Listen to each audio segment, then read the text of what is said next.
So in this question you're asked to find limit x tends to 0, 16 power x plus 9 power x by 2 whole power 1 by x.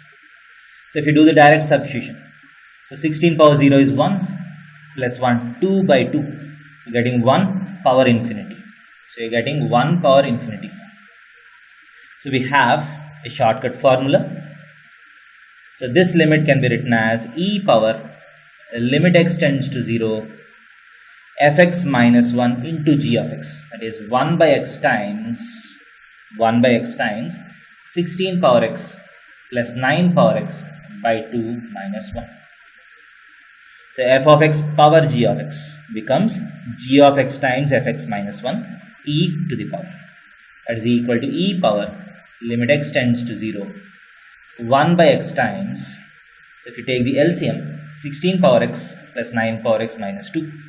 So this can be written as 16 power x minus 1 plus 9 power x minus 1 by 2, right? Minus 2 can be distributed as minus 1 and minus 1. So now what I do is, this x is there for this as well as this. So e power limit x tends to 0. So this 1 by 2 can be taken out. 16 power x minus 1 by x plus 9 power x minus 1 by x. So this looks like a standard formula. As x tends to 0, a power x minus 1 by x goes to ln a. Again 9 power x minus 1 by x goes to ln 9.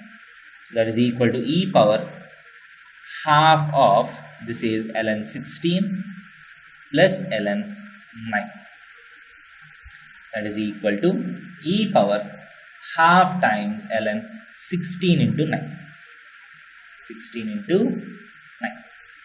So now this half can be taken to the power here. So this becomes 16 into 9 whole power 1 by half, 1 by 2.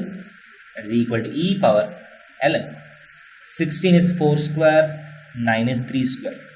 Whole power 1 by 2 is nothing but 12. So ln also has base e. So e power ln to the base e, everything gets cancelled. So the answer is equal to 12.